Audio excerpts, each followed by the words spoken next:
Bonjour à tous, bienvenue dans le Morning Echo du lundi 26 novembre 2018. Encore une actualité très intense que nous allons relayer pour l'essentiel avec sérieux, sans se prendre de sérieux. C'est comme d'habitude notre credo, allons-y. Alors d'abord, un petit coup d'œil sur les marchés financiers. Vous voyez que vendredi, demi-séance à Wall Street, elle a été encore négative. Les marchés européens ont réussi à résister et encore une fois une forte baisse du Bitcoin pour donner l'essentiel et surtout une déroute du pétrole, de l'or noir qui a perdu plus de 7%. On va y revenir immédiatement. Tout ça dans un contexte où les investisseurs, vous voyez ici sur ce graphe, eh bien en particulier aux États-Unis, ont baissé assez drastiquement donc leur exposition aux actions. On est pratiquement au plus bas depuis 2 ans, donc ça donne une certaine orientation sur l'optimisme et pour eux ça peut être aussi un signe contrariant pour rentrer de nouveau sur les marchés boursiers qui sont quand même dans une situation un peu délicate. Alors voilà cet excellent dessin qui a été réalisé par le magazine The Economist montrant que c'est la rencontre, une des rencontres clés de cette semaine, il y en a quand même plusieurs, entre donc les présidents chinois et donc américains. Vous voyez que ce sont de belles bêtes et donc une rencontre assez importante. Alors apparemment dans les deux camps, donc il y a des velléités plutôt positives pour pouvoir se rapprocher donc d'un accord commercial. Donc ce sommet aura lieu vendredi à Buenos Aires, je vous le rappelle. On verra l'issue, mais c'est vrai que pour le moment derrière, donc en coulisses, les négociations avancent pour essayer de trouver au moins un accord et sauver la face au moins pour les mois à venir, dans un contexte assez intéressant d'ailleurs, d'une étude assez large sortie sur donc les dépenses de R&D où on voit que l'Asie véritablement est soutenue en particulier par la Chine, et bien augmente de manière assez considérable les demandes de recherche et développement, ce qui incite bien sûr l'innovation. Alors pour la petite statistique, aujourd'hui c'est 379 donc entreprises asiatiques qui investissent le plus dans le monde. Ils ont supplanté les États-Unis qui ne sont entre guillemets que 300 entreprises pour un volume global de 782 milliards de dollars l'année. C'est quand même assez considérable, mais c'est une donnée structurelle sur le fait que l'innovation aujourd'hui vient de plus en plus de l'Asie. Autre nouvelle, donc bien entendu aussi, c'est donc cette très forte baisse du pétrole suite encore une fois à le fait que l'offre soit en excès, alors que dans le même temps, vous savez que la plus grande société pétrolière du monde, c'est Aramco. Eh bien, Aramco a dévoilé ce week-end qu'ils allaient investir 500 milliards de dollars en dépenses d'investissement en faisant également des acquisitions. Et alors que vous voyez, ça a été relié au fait aussi par le fait que l'OCDE avait donné donc ses perspectives économiques pour 2019 et 2020. Ce sont les fameux histogrammes donc bleu et orange foncé avec une décélération assez synchronisée de l'économie mondiale au niveau des différentes zones, mais rien de catastrophique. Donc c'est vrai que cette forte baisse du pétrole est peut-être étonnante, c'est peut-être un petit peu exagéré et qu'il va y avoir un retour de bâton si jamais la rencontre du G20 se place plutôt bien, ce dont on parlait juste avant.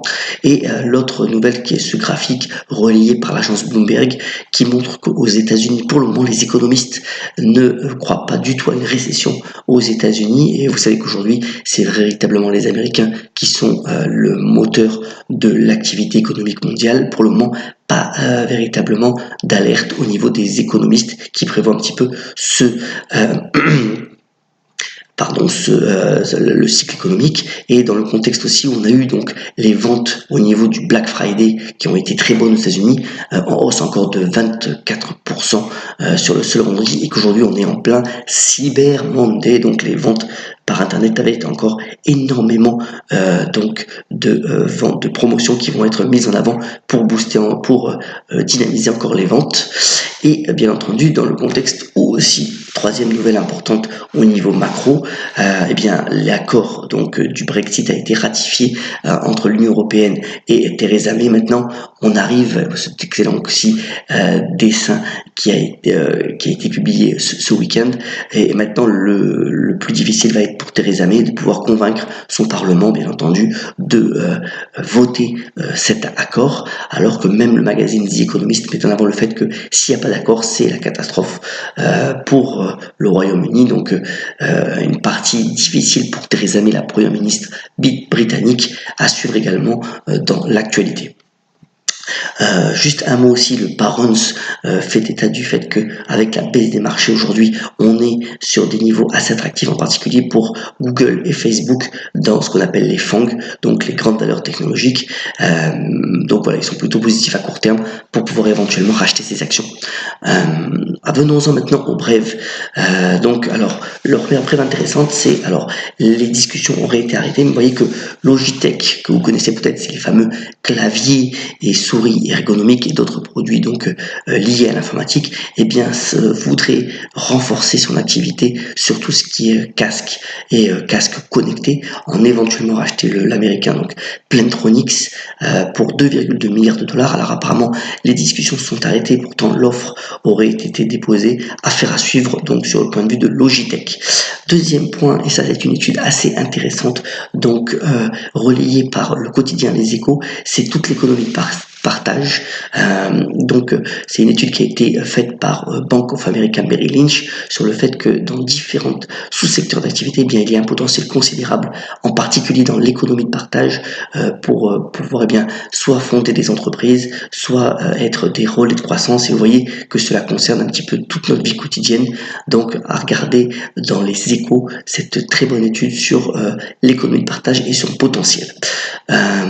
Autre chose dont je voulais mettre en avant, c'est véritablement la descente aux enfers de l'allemand Bayer, pour le moment qui ne s'en sort pas suite à cette fusion avec Monsanto, donc qui a été donc validée cette année.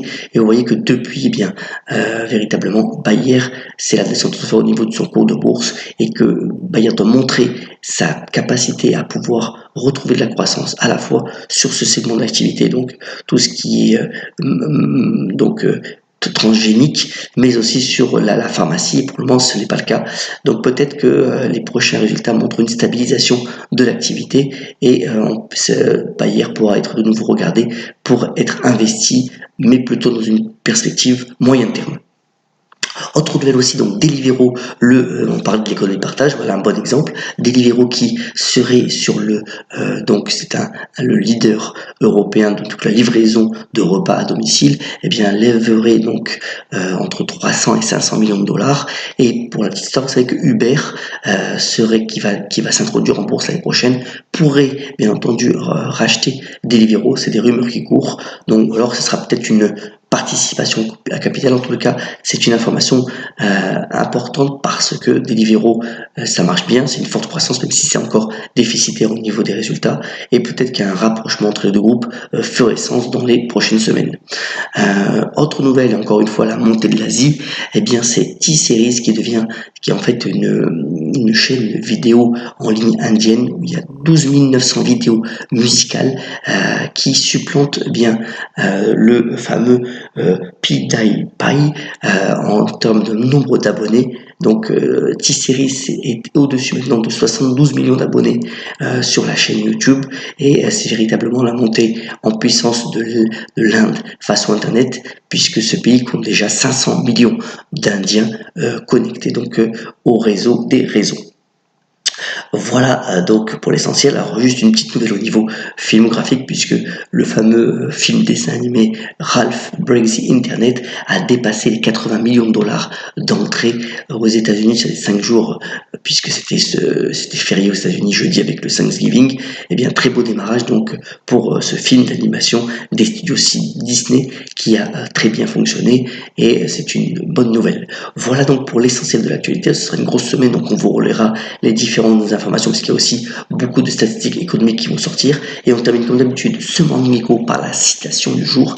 Elle nous vient de Bruno Carrette, qui aurait fêté son anniversaire aujourd'hui, et donc les nuls qui ont en particulier dit: il vaut mieux prêter à sourire que donner à réfléchir.